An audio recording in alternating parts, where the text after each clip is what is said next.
un mois d'intrigue. Je m'appelle Amélie, j'ai 39 ans, et je suis mariée à Charles, 43 ans, chauffeur routier international. Nous n'avons pas d'enfants, mais nous vivons dans une grande maison en périphérie de la ville. Charles voyage beaucoup pour son travail, ce qui lui permet de bien gagner sa vie, mais aussi de n'être que rarement à la maison. Notre relation a toujours été bonne, mais les soirs où il est absent, la solitude me pèse. C'est pourquoi j'ai commencé à chercher l'épanouissement hors de chez moi dans des activités, des rencontres, des distractions.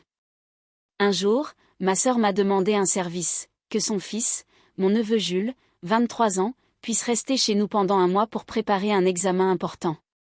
J'en ai parlé à Charles, et, en homme généreux et gentil, il a immédiatement accepté, sans imaginer ce qui allait suivre. Quand Jules est arrivé, j'ai été surprise. Il n'était plus le garçon que je connaissais. À 23 ans, c'était un jeune homme magnifique, le genre que les filles de son âge doivent rechercher. En l'accueillant, je lui ai dit avec un sourire, « Waouh, comme tu es devenu beau, mon neveu. Tu es un homme maintenant. » Il a ri, désinvolte. Trop occupé à m'entraîner et à étudier pour penser aux filles pour le moment. Sa réponse, à la fois sérieuse et charmeuse, m'a amusée. En entendant sa voix, j'ai senti quelque chose s'éveiller en moi. Il était différent des autres jeunes de son âge, et cette différence a capté mon attention.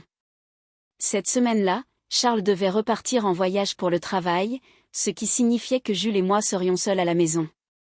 Quelques heures après le départ de Charles, j'ai commencé, presque inconsciemment, à chercher l'attention de Jules. Le lendemain, j'ai décidé de préparer un déjeuner simple. En cuisinant, j'ai réalisé que j'étais plus nerveuse que d'habitude. La présence de ce jeune homme, devenu si séduisant, me troublait. Pour le déjeuner, j'ai porté une robe voyante, révélant des aspects de moi que je gardais habituellement cachés. Lorsqu'il est entré dans la cuisine pour m'aider, j'ai remarqué qu'il essayait d'être poli, mais ses yeux ne pouvaient s'empêcher de me fixer. Gêné, il a dit, « Désolé si je t'ai mise mal à l'aise. Cette robe, elle est faite pour le confort, non ?» Un peu surprise, j'ai souri. « Non, Jules, elle est juste, moi. » Il a détourné la tête, rougissant. « Eh bien, ma tante, tu es superbe dedans. » Pendant le déjeuner, la conversation fut détendue. Nous avons parlé de son examen et de son programme d'entraînement. J'ai glissé, presque sans réfléchir, « Tu as l'air très musclé, Jules. Ton corps est magnifique, comme ceux qu'on voit à la télévision. » Il rougit et me remercia, embarrassé. Puis il a retourné le compliment, « Et toi, ma tante, tu fais du sport ? Tu as la même silhouette que les filles de mon âge. Tu es en pleine forme. » Une flamme s'est allumée en moi. J'ai souri, un peu gêné, et répondu, « Rien de spécial. Je vais à la salle 2 fois par semaine, un peu de cardio. » Mon cœur me poussait à me rapprocher de lui, mais mon esprit revenait à Charles. À partir de ce jour, les choses ont changé. Jules semblait remarquer mes efforts, mais, respectueux, il ne disait rien. Les jours passèrent calmement, mais ma curiosité grandissait. Cela faisait longtemps que je n'avais pas ressenti une telle excitation. Un après-midi, alors que je faisais la vaisselle, je lui ai demandé de m'aider. Il est entré, en sueur après avoir travaillé dans le jardin. En s'approchant, il a dit, « Tante, demande-moi n'importe quoi, je le ferai. » Je ne savais pas quoi répondre. La curiosité en moi voulait se manifester. Finalement, je dis, « Aide-moi avec la vaisselle. » Parfois, je le surprenais à regarder les parties que mes vêtements laissaient visibles. Il a plaisanté, « Tu me taquines, tante ?» Faisant semblant d'être innocente, j'ai laissé tomber une cuillère par terre. En me penchant pour la ramasser, je savais qu'il m'observait. Je me suis relevée, la cuillère à la main, et j'ai continué comme si de rien n'était. Mais il était nerveux, essayant de le cacher. « Ce n'est rien, tante, » a-t-il dit, la voix tendue. « Je pense à l'entraînement. » J'ai souri. « Ne t'inquiète pas trop pour ça. » Nous avons fini la vaisselle en silence, mais l'atmosphère avait changé. Il était mal à l'aise, et je savais que c'était en partie ma faute. Ce soir-là, en me couchant, j'ai repensé à ce qui s'était passé. Ce n'était pas une simple taquinerie. C'était nouveau, peut être dangereux, mais cela me donnait envie de voir jusqu'où cela pouvait aller. Plus tard, je suis passé devant la chambre de Jules pour vérifier s'il avait besoin de quelque chose. J'ai entendu sa voix au téléphone avec un ami, tu ne vas pas le croire, mais ma tante est incroyable. Je ne sais pas si je vais tenir encore longtemps. Mes joues ont rougi. Il était attiré par moi, et cette pensée m'excitait plus qu'elle n'aurait dû. Je suis retournée dans ma chambre, incapable de dormir, imaginant ce qui pourrait se passer si je poussais les choses plus loin. La nuit suivante, en passant à nouveau devant sa chambre, j'ai entendu « Elle ne s'arrête pas. Je ne sais pas quoi faire. » Penser à elle m'excite. Sa voix était claire, pleine de désir. Je savais que j'approchais d'une ligne de non-retour. La porte tremblait légèrement sous ma main. J'ai attendu qu'il raccroche, puis je suis partie avant qu'il ne me voie. Mais il m'a entendu. « Tante, tout va bien ?» a-t-il demandé depuis sa chambre. D'une voix tremblante, j'ai répondu « Oui, mon neveu, tout va bien. » J'éteignais une lumière.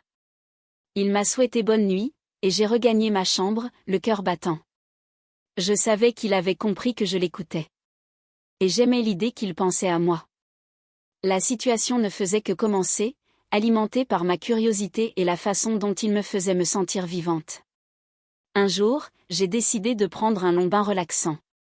En entrant dans la salle de bain, j'ai réalisé que j'avais oublié ma serviette.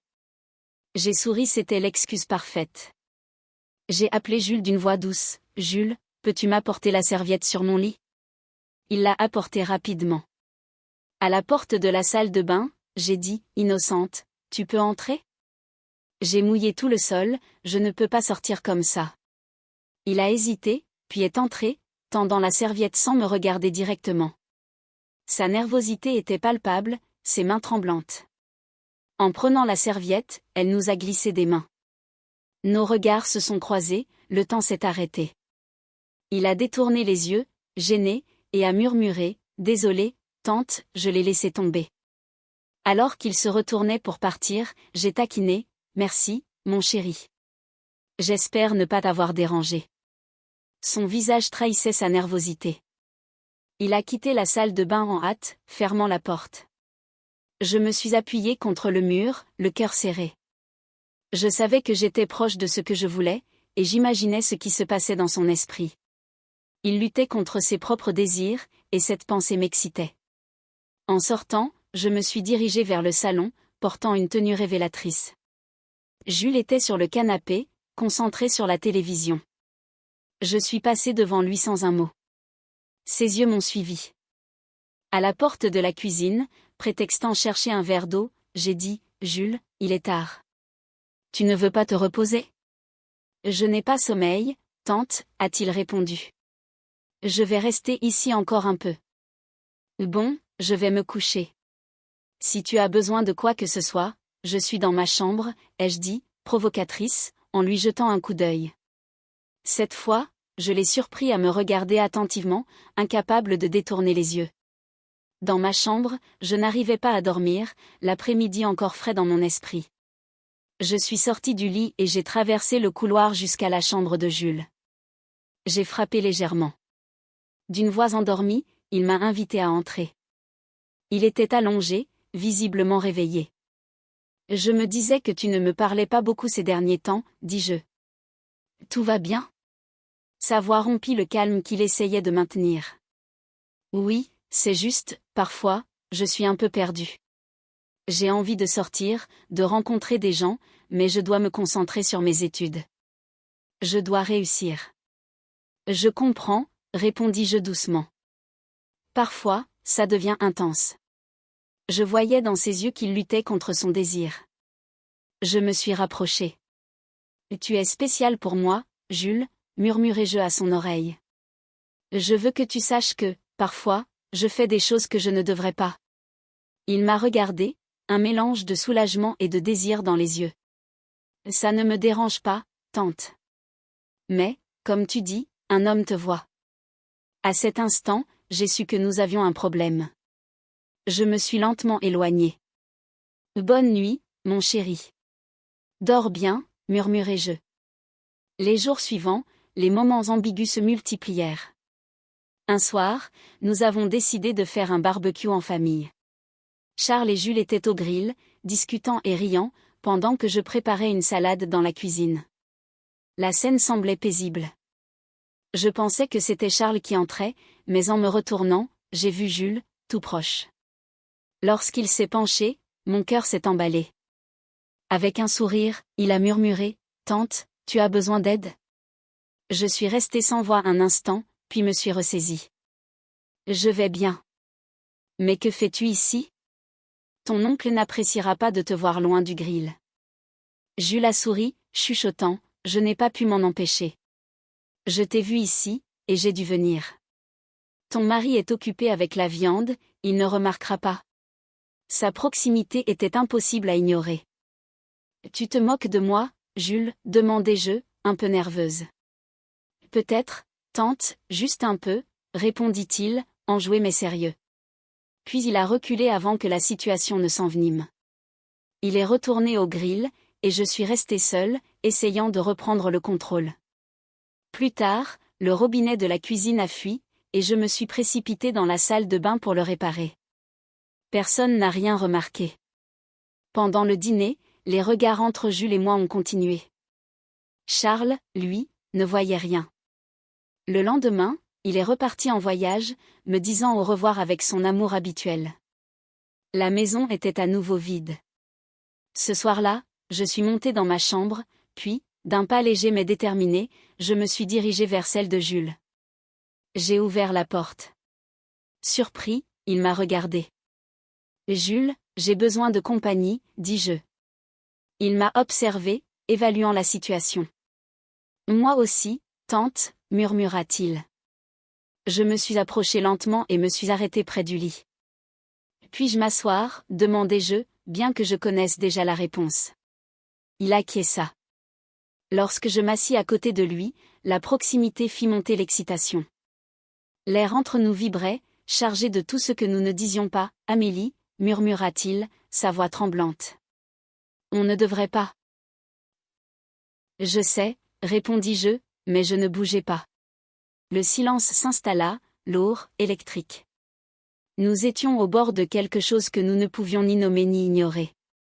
Et dans cet instant, je compris que cette intrigue, ce jeu dangereux, avait déjà changé quelque chose en moi et en lui.